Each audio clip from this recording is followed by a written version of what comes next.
effect. We are starting at chapter 11, which is now the present time, because that first video is all from 3 years ago, leading up to, you know, how she met them and how they got married. So now this is the present time. And she's still unhappy, still worrying about what other people think about her. She doesn't like being a part of a polygamous relationship. She doesn't like sharing her husband. She's sad about the lack of relationship from her parents, and she feels bad for disobeying them. Like, just thinking about it gives me a headache, because it's just like, you literally could have avoided all of this, but you chose not to. So you feel like your life is in such a rut from choices that you made when you could have made better ones, and it's just like, I don't get it. I don't get Amy at all, and it's just like and I read through both books because I'm like, I needed to know how this ended. So it's just like, how do you force yourself to do something like this, and then just, you know, you're just wallowing in self-pity while being surrounded by beautiful things, you know what I mean? And it's just like, it happens all the time, but it's just like, you literally could have avoided this whole thing. Let's see. Amir is now in the Air Force, so, you know, she doesn't have him to lean on anymore, so that makes her feel even more alone than what she was feeling before. And she also feels like her inability to get pregnant, because she's been trying, you know, since their honeymoon, is her punishment from God for being in this relationship. And I could see why she would feel that way, but it's like, if you're going to take that stance, then how was Ray and Jade able to have babies then?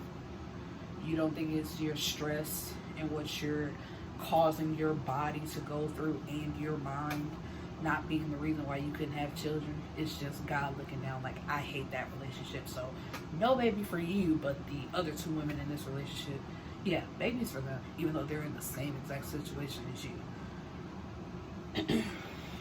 Anyway, yeah. Also, I made a mimosa. Yo, look at this glass. Ain't it cute? I don't know if I've made a video since I bought it, but I found it at Bed Bath & Beyond. It was only $5.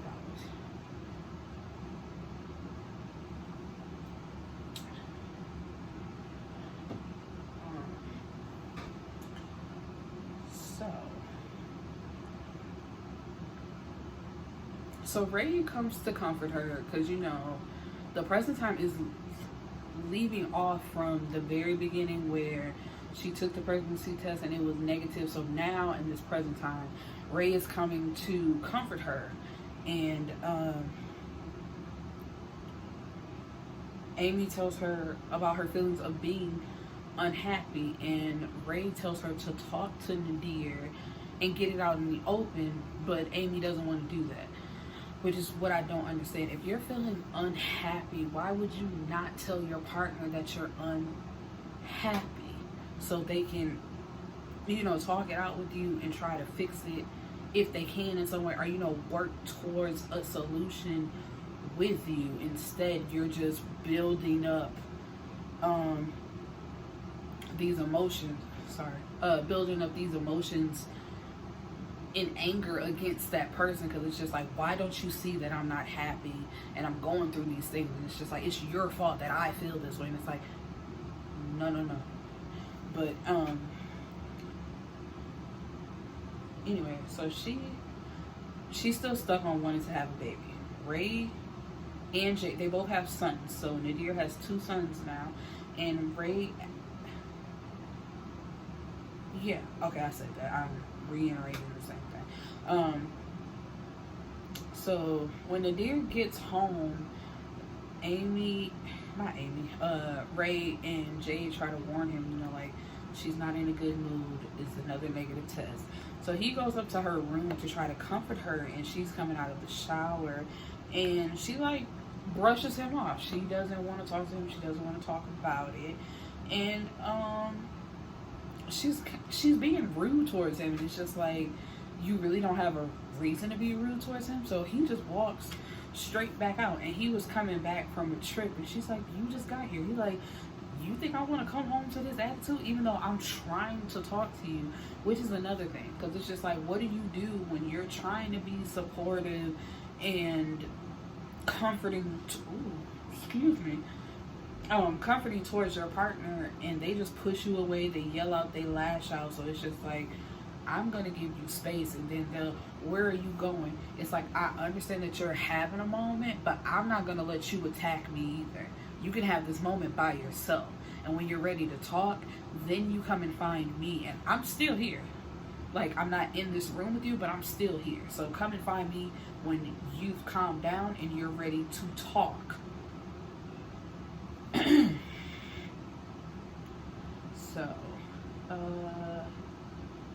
So with him leaving, he leaves out back for a meeting, which is with Money and Domino, I guess you would say his name is. And I read it's another series by Charae Lewis called For the Love of Money. So I'm familiar with Money. I don't remember Domino though. I don't know if he was in For the Love of Money as well. But anyway, so it's like the three of them together, they run the city, well, the underground city. The city, I should say. So while he helps run, Nadir helps run his father's software company, he also is in charge of selling, guns in the city, in the state, I should say. So they are discussing one of the candidates running for mayor, and if he'll be a good fit, because like, if they agree, then they'll make it happen to where he gets that seat.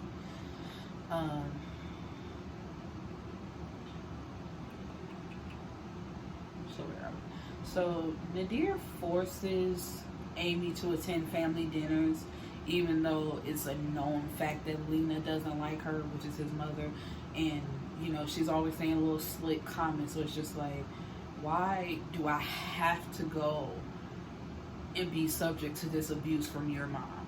And his only thing is because we're a unit.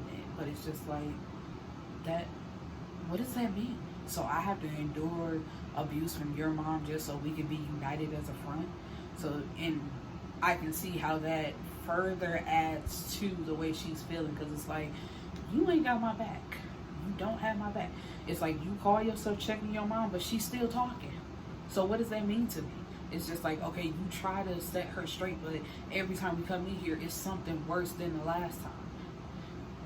And it's, of course, in a marriage, you're supposed to respect your spouse's parents, but it's just like, some of the shit Lena was saying, no, you would have caught these things.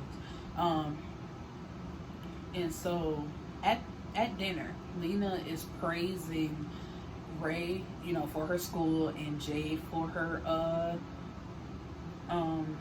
her bags. Like, she actually sold out of her bags, so he's buying her like a bigger warehouse, and I guess like more material, like expanding on her business because she's doing so well. And so she calls Amy's career a hobby.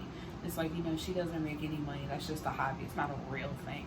And it's just like an older person to not know how powerful the internet is. Like, sitting in front of a camera may not seem like much to you, but she's raking in money. She has a very powerful following, and there's a lot of people that look up to her that like doing makeup.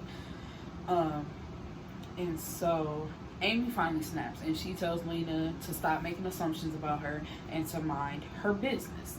And Nadir pulls her into the kitchen to check her about talking to his mama like that, because and she's like, what? No, your mama been picking at me for the longest, and the moment I say something back, you drag me into the kitchen and try to check me for what? And he's like, I had it. I would have said something to her. I'm like, nah. And she didn't say it, but I'm like, she should have said it. Like, your talking ain't doing nothing. You're not checking her. You giving her free range to come at me and come at me and come at me. And every time I got to sit down in her face, she got something else to say about me, but I'm just supposed to take it. Why? Because that's your mama? Fuck your mama. So then Helen, Ali's first wife, pulls Amy back into the kitchen to talk to her. She apologizes for Lena's behavior, but just like Ray, she also notices that something is wrong with her. And again, she's telling somebody else other than her husband. Well, she should have told Ray, but it's just like the person that you claim to be unhappy with solely that you're telling everybody that you're unhappy with, you won't talk to him. You'll tell everybody else but him. So it's like, how do you expect there to be a I cannot stand Amy, bro. So, and Helen encourages her to go talk to her parents. It's like, you know, if you miss them that much, go talk to them. So she goes to her parents' house, and her mother, it's like when she opens the door, it's like she looking up and down the street, and she's like, what you doing here? And she's like, you know, like, I want to see y'all. It's like, well, your dad is at work, and I'm studying my Bible. And she's like, you can't stop reading your Bible for 5 minutes to stop and talk to your daughter? And basically it's like, no, I can't. Like, you know, they haven't seen each other in 3. She's like, I ain't seen you in 3 years, and you can't stop reading that book long enough to talk to me? So when they sit down, like, Fia looks at her like, let me guess, it ain't working out for you, huh? It ain't all it's cracked up to be, huh? Just knowing she's right, just knowing that she's miserable, which she is right, but it's like, it's only because you made it that way. Like, you put it into her head that unless she does exactly what y'all say, that's not the way of the Lord, and you're going straight to hell. And also, like, why do you have such satisfaction in seeing your daughter sad and miserable? Like, you can't give her no comfort, but you swearing by this book. Whew. I'm telling, like, this, it's a good book. I encourage y'all to read it for yourself, because it's just like, it'll have you want to talk about relationships in the Bible, and it's gonna have you like like, I got so much stuff I want to say, but I'm gonna leave it alone.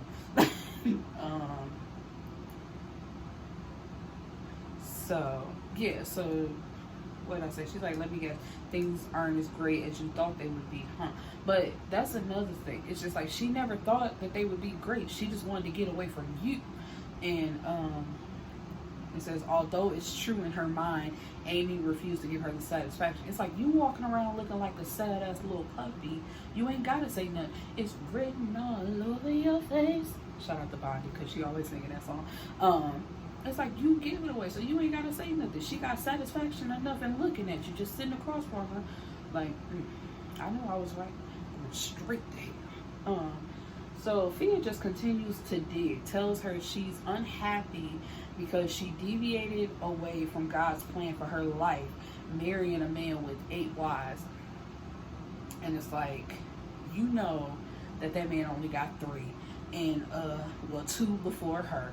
And Amy brings up the many passages in the Bible that speaks on polygamy, which is true, because it's just like, if you want to go and bring up all the men in the Bible that had multiple wives, so if anything, going by the book that you swear by, your monogamy is the thing that's wrong, if you want to go there.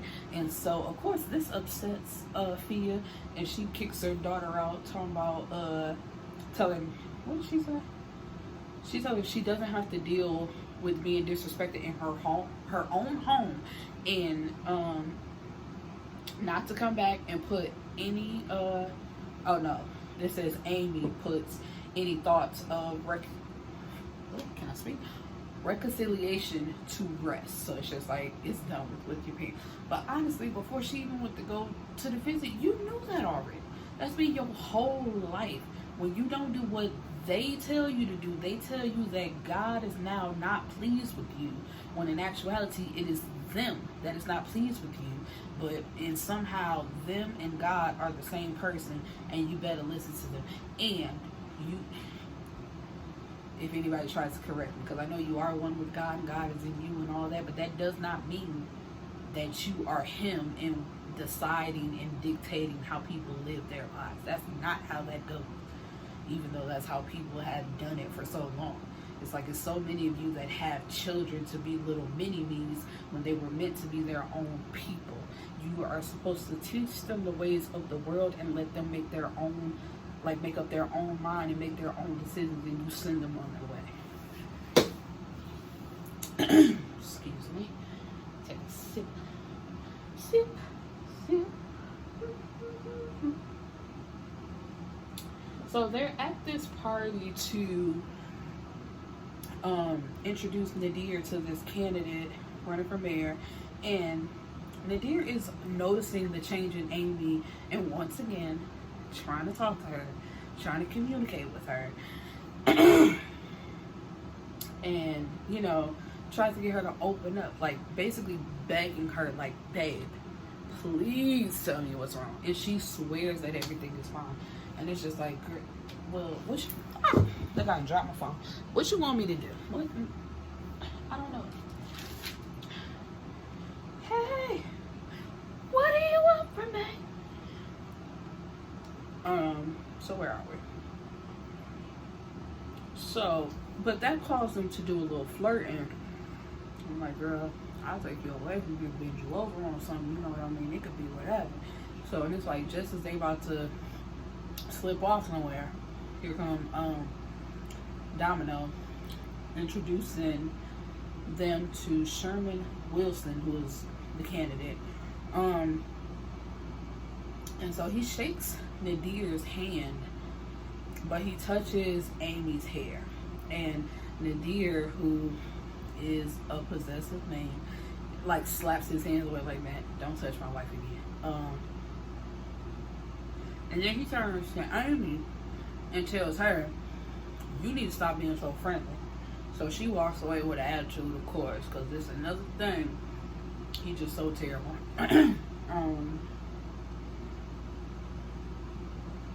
So when she walks away, she is sitting on a bench talking to a guy whose name is Camden. And, you know, their conversation just takes her mind off the drama. Nadir is texting her, telling her to come back. She just put her phone down, keep talking. And Jade finds her like a little while later. She's alone at this time. Like, what did I say? Kenton? He's no longer there. And so, again, this is the third person she has told that she has a problem with her relationship and she is unhappy with. But Jade is livid. She don't understand none of what she's saying. She like, because Amy don't want her to tell. And so she tells Amy that she'll keep her secret because, unlike you, I don't want to see him hurt. And Amy's like, she's fed up for the night. And so she takes an Uber home. And Nadir notices when Amy greets everyone the next morning, Jay doesn't say anything. So it's just like, you know, he peeping like, what's wrong between y'all? And Ray announces that she is pregnant with baby number 2, which everybody's happy except for Amy, but she doesn't say anything because, of course, it's just like, what you want me to say? I've been trying to have a baby and I can't, so I want to be happy for you, but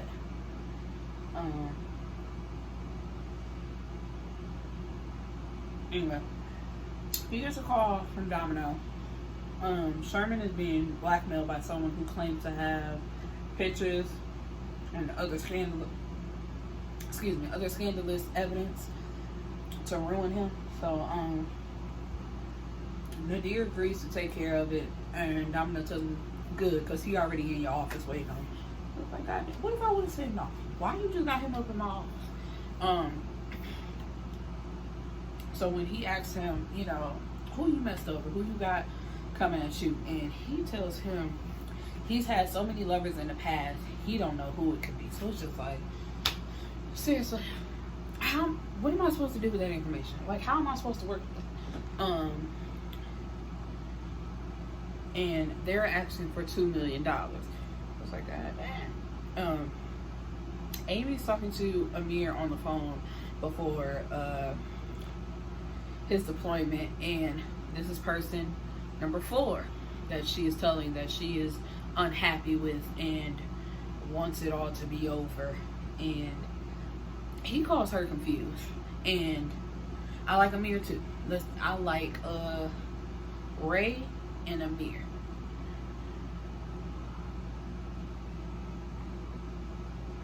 They're the only 2 people in this book, and Ali. No, because at one point Ali pissed me off too. So Amir and Ray, they're the only 2 people.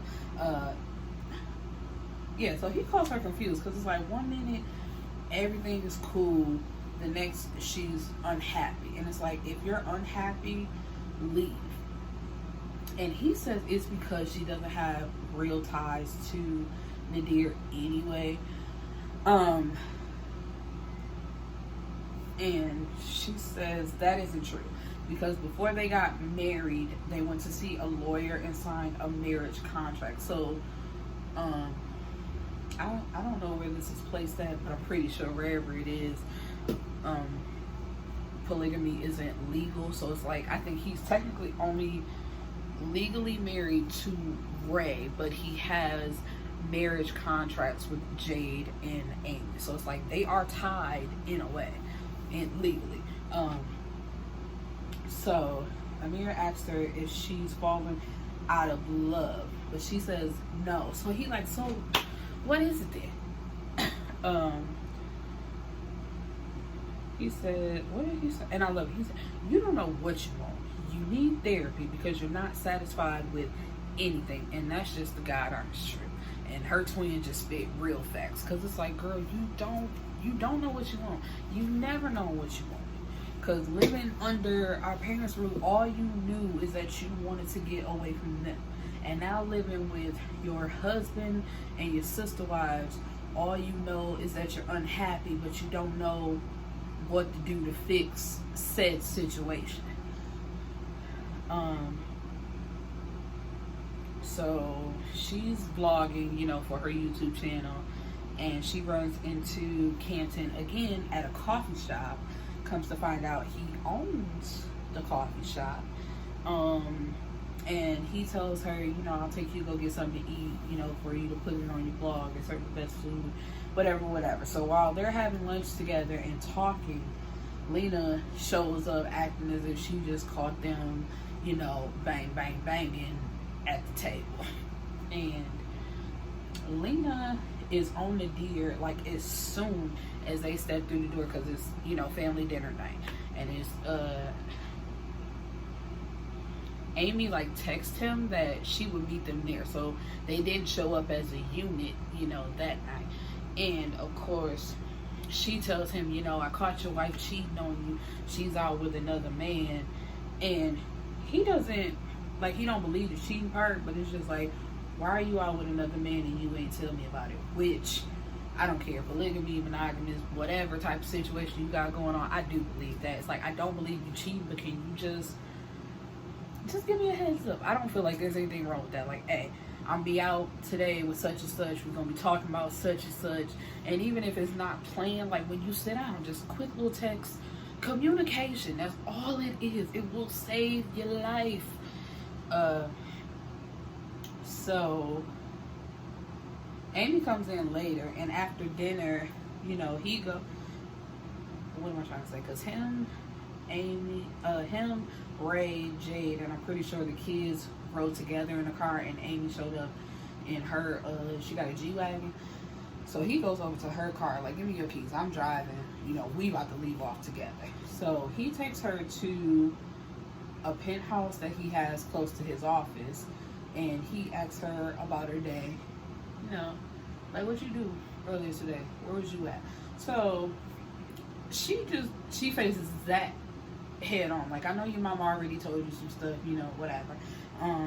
But she says it was a meeting, and she was discussing using his place of business for her vlog, and that's all it was. So Nadir, straight on, asks her, do you want out of this? And she says no. And once again, it's like, so tell me, tell me what's going on with you. Like, how can I help you if you don't say anything to me? I was like, is there something I'm doing wrong? Like, tell me. And she once again swears that everything is fine. And it's just like, she asks him if he loves her. He's like, what type of question? Of course I love you. And she wants to know why. And he tells her, you're my peace. And, of course, they did a bounce, go round, round, bounce, go round, round. So Jade, when they get back, and I think it's the next morning, Jade tells Nadir, Amy wants out. She ain't trying to be down for the family no more. That's why I ain't talking to her. Because, once again, it's tension. So Nadir like, what's the problem? And she fake. She don't want to be here. So I got a problem with it. She trying to break up our family. And she ain't down for you the way she claiming she down for you. Very much. All that. So, So Amy tries to explain, like, I was feeling like that, but I don't feel like that anymore, but she can't really get that out because Jay keep cutting her off. She doesn't love you like you love her, and this starts an argument between them two because Amy like, whoa, you ain't gonna be lying on me now. I did say that other stuff, but don't tell me I don't love my husband, because I love my husband. And I could see how Nadir could feel away, because it's like, just last night, before they did the do and reconnected in a way with their bodies instead of their words, it's just like, I asked you if you wanted out of this. So the answer to that technically was yes. You did not want to be a part of this, but now that you're confronted, you no longer feel that way. So anyway, they get into a fight. Jade calls Amy useless because she can't get pregnant, and that causes Amy to throw a glass at her, and it's like, it cuts, is that it? Yeah, nick it right above her eye, so probably like somewhere in here, like the eyebrow, like right below the eyebrow.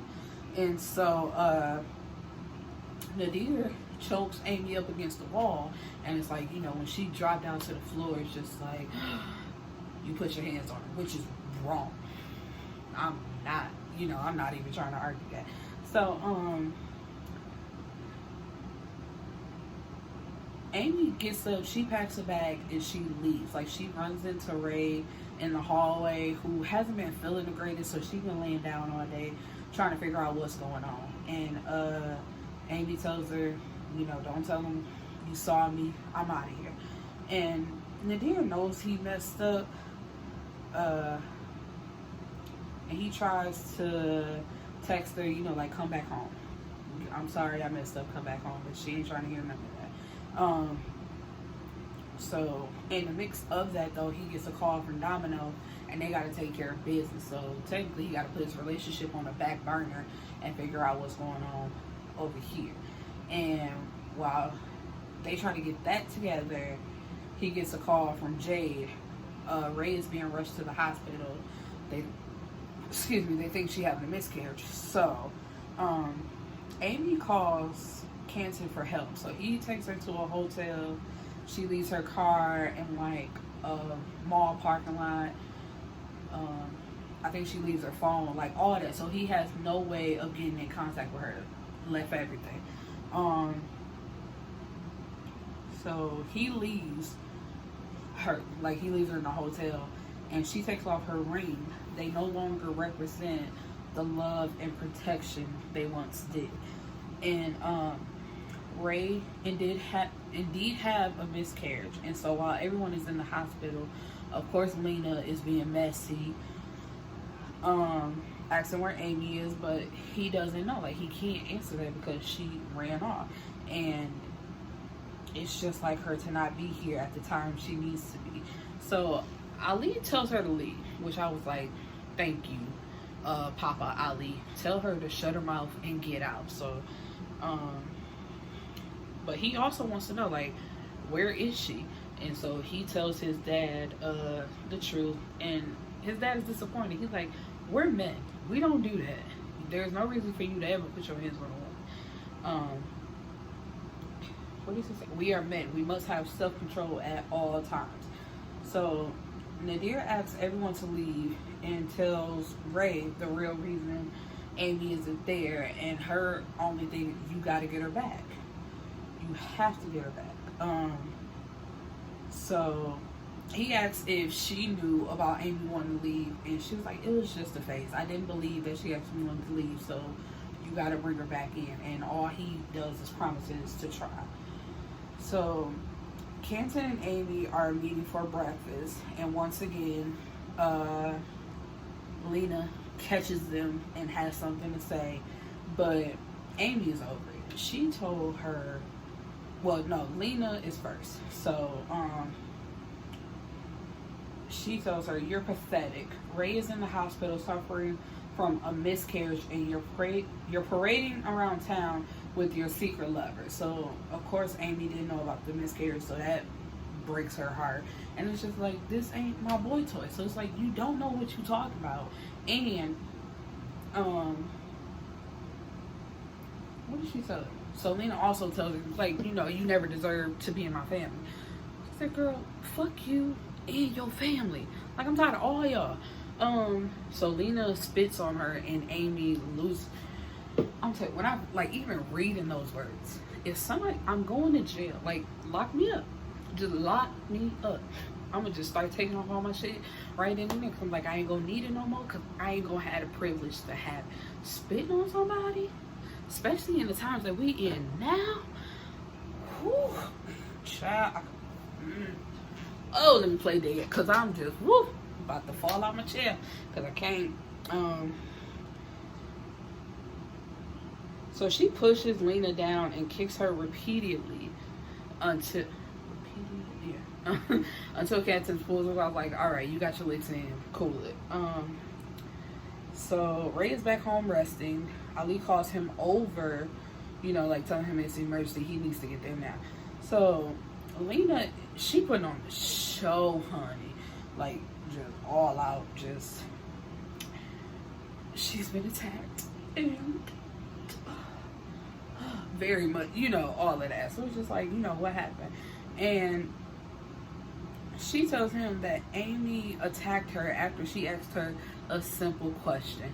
And it's like, you should nobody believe. And this is why I said I didn't like Ali, because it was like, before then, he was cool, just minding his business, taking control of his family, trying to encourage his son, and keeping control of, you know, his wife. But it's just like, he tells him, you know, you better get your wife before I have to do something about it. And it's just like, you know your wife, you know the things that she say, so why would you believe any of this coming out her mouth? I wouldn't believe it at all. I'm like, she attacked you? What did you say?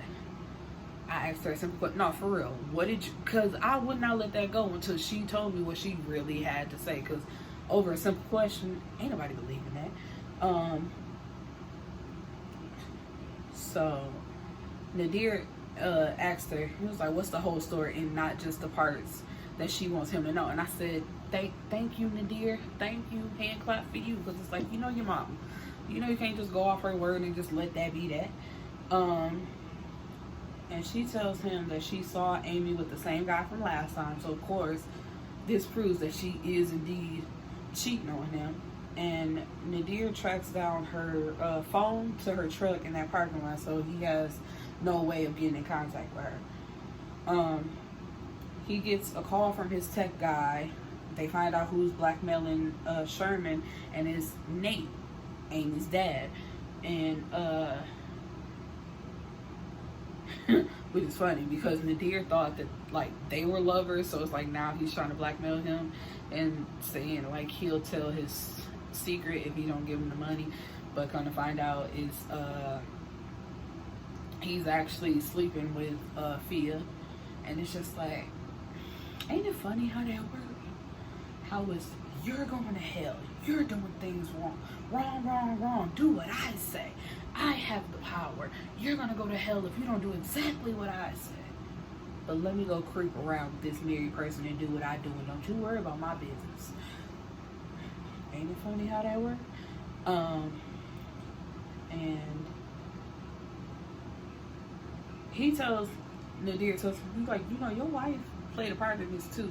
So it ain't just him that ruined your marriage. It's actually your wife is actually the main player in this. And he's like, you know, I plan to divorce her anyway, but he gonna pay for this too. He the one with the money, so I want my money.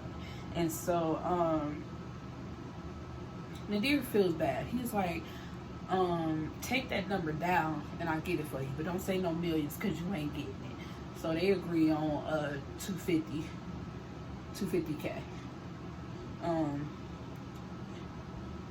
So Nadir asks to see Amy. It's like, you know, can I see her? And he says, if you can find her, or if you can get in touch with her, go ahead. So I did that wrong. Nadir calls Domino, because I say Nate. Nadir calls Domino and put the word out to find Amy. And Amy is making plans to get a new everything. New car, new house, new phone. You know, she done with it. He can have all of that. It's a wrap. She has money saved, you know, like that she made from her YouTube, because, of course, being married to Nadir, she ain't got to pay for nothing. So he like, so what is it? So Nate gets in contact with Amy through Amir, and he comes to her hotel. So Amy tells her dad that she's leaving Nadir, and he asked if he was physically abusive because he just got that vibe from him, which I don't believe.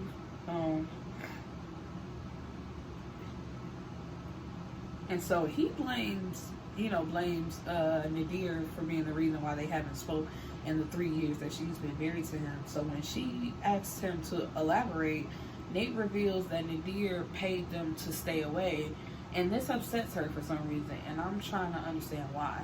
Because it's like, even after only knowing you for a week, maybe 2 weeks, I think, but at the most, I think it was like a week, and seeing how they treated you, I'd pay them to stay away from you too. You don't need that kind of drama in your life, but you're attached to the abuse, thinking that it's love from your parents, and you feel sad about that. But I would have did the same thing. I don't fault him at all. I'd have paid them to stay away from her too. But she's also mad at her dad, so it's like all it takes is somebody to throw some money at you and you just throw away a relationship with me. But it's like, even without the money, they threw the relationship away. So it's like, why are you surprised, Amy?